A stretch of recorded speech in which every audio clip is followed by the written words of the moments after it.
दोस्तों, स्वागत है आपका मेरे YouTube channel airplane mystery story में। या आपने कभी सोचा है कि एक रिटायर प्लेन के साथ क्या किया जाता है जब भी यह खराब हो जाते हैं या फिर कोई प्लेन क्रैश हो जाता है, तब उन्हें कहाँ रखा जाता है। एयरपोर्ट में तो यह खराब प्लेन कहीं नजर नहीं आते और एयरलाइंस कंपनी को कैसे पता चलता है कि प्लेन्स को रिटायर करने का वक्त आ चुका है। चलिए जानते हैं इस वीडियो में। दोस्तों, जब कोझिकोड का हादसा हुआ था तब इस हादसे में एयर इंडिया एक्सप्रेस के टुकड़े टुकड़े हो गए थे। इसके बाद इस प्लेन को रिटायर कर दिया गया था, यानी कि इस प्लेन का कोई भी पार्ट दोबारा यूज नहीं किया जाएगा और नए ही किसी पार्ट को रिपेयर किया जाएगा। अगर इसका कोई पार्ट कोई दूसरे प्लेन में यूज किया जाता है और उस प्लेन का हादसा हो जाता है तो एयरबस एंड बोइंग जैसी कंपनी जो प्लेन को बनाती है वह इंश्योरेंस क्लेम नहीं करेगी। ऐसे केस में जब तक इन्वेस्टिगेशन कंप्लीट नहीं हो जाता तब तक प्लेन के पार्ट्स को रखा जाता है। ज्यादातर हादसे वाली जगह पर प्लेन्स के पार्ट्स को रखा जाता है। शायद एयर इंडिया एक्सप्रेस का मलबा भी अभी तक वही होगा जब तक इन्वेस्टिगेशन कंप्लीट ना हो जाए। इन्वेस्टिगेशन के बाद मेटल पार्ट्स को बेच दिया जाता है। इसके बाद इसे पिघलाकर नए पार्ट्स में कन्वर्ट करके दूसरे प्लेन में इस्तेमाल किया जाता है। 99 प्लेन्स ऐसे होते हैं जो नए नहीं होते हैं। वह कई दशकों तक उड़ान भर कर यात्रियों को उनकी मंजिल तक पहुंचा रहे हैं, यानी कि सेवा प्रदान कर रहे हैं, और अंत में यह प्लेन रिटायर हो जाते हैं। बड़े बड़े कमर्शियल प्लेन 20 से 30 सालों तक उड़ान भरते हैं। यह डिपेंड करता है कि प्लेन कितनी बार टेक ऑफ और लैंडिंग कर चुका है और कितने घंटों तक हवा में उड़ता है। दोस्तों, एक प्लेन को बनाने के लिए कई छोटे छोटे पार्ट्स को जोड़कर एक बड़ा प्लेन तैयार किया जाता है। दोस्तों, इंसान की भी जीने की एक उम्र होती है, तो एयरप्लेन तो लोहे के टुकड़ों से बना होता है। इसकी भी एक एक्सपायरी डेट होती है। एक बार बनने के बाद हमेशा के लिए जुड़ा ही रहेगा ऐसा तो नहीं हो सकता ना। समय समय के साथ इसमें भी कमजोरी आ जाती है, क्योंकि एयरप्लेन को हर तरीके का टेम्परेचर झेलना पड़ता है। रनवे पर टेम्परेचर जो 40 डिग्री का होता है, टेक ऑफ करने के बाद 30,000 फीट की एल्टीट्यूड पर यह टेम्परेचर -40 डिग्री से -50 डिग्री तक चला जाता है। टेक ऑफ करने के 15 मिनट के बाद ही टेम्परेचर में इतना बड़ा बदलाव आ जाता है।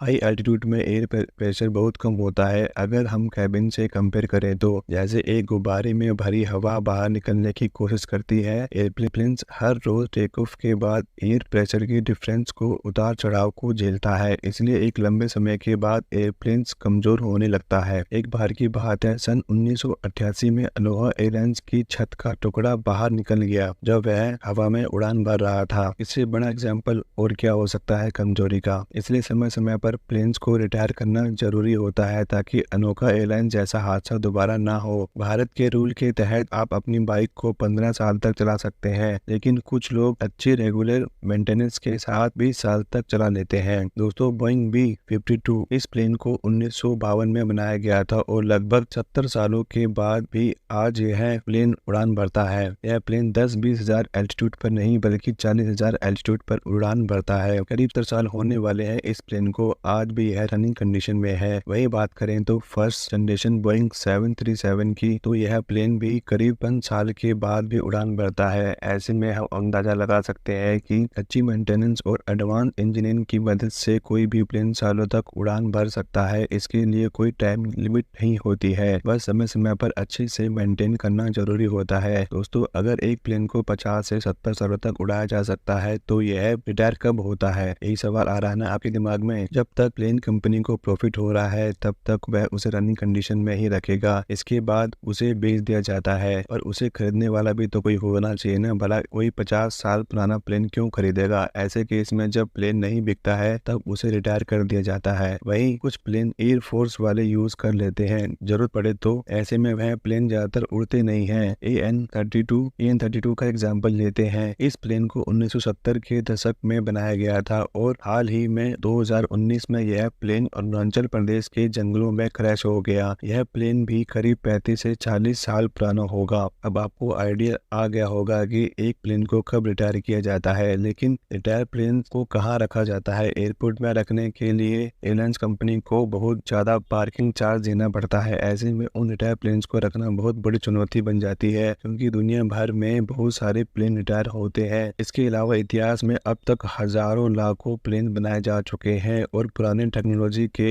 आदि से ज्यादा प्लेन को रिटायर कर दिया गया है। इतने बड़े बड़े प्लेन को कहाँ रखा जाएगा? रिटायर होने के बाद भी पार्किंग चार्ज देने की जरूरत होती है। ऐसे केस में प्लेन को अमेरिका के शहर अरिजोना में रखा जाता है, जो बहुत ही विशाल बोनयार्ड है। यह एक खास जगह होती है जहाँ पर चार्जेस बहुत कम होते हैं। यह एक रेगिस्तानी जगह होती है। यहाँ पर करीब 5 से 10 हजार प्लेन को रखा जाता है। आप अंदाजा भी नहीं लगा सकते कि इसका पार्किंग एरिया कितना बड़ा है। अगर इसे आप स्काई से देखोगे तो आपको बस प्लेन का ही समुंदर दिखाई देगा। इतने सारे प्लेन्स को एक विशाल रेगिस्तान में सुनसान छोड़ दिया जाता है। रेगिस्तानी एरिया होने का यह फायदा होता है कि यहाँ पर बारिश बहुत कम होती है, हवाओं में नमी भी बहुत कम होती है। इससे प्लेन को जलने या जंग लगने का खतरा टल जाता है और यह प्लेन लंबे समय तक रेगिस्तान में रखे जा सकते हैं। आखिर कब तक इन प्लेन्स को रेगिस्तान में रखा जाता है या लावारिस छोड़ दिया जाता है? तो एक टाइम पर हीरो थे और आज जीरो हो चुके हैं। आप भी यही सोच रहे हैं ना? तो मिलते हैं पार्ट 2 में। तो फिलहाल इस वीडियो में अभी तक के लिए इतना ही। वीडियो अच्छा लगे तो लाइक कर देना और चैनल को सब्सक्राइब कर देना, क्योंकि आपको इस चैनल के जरिए एयरप्लेन्स के बारे में बहुत कुछ सीखने को मिलेगा। तब तक के लिए बाय, जय हिंद, जय भारत।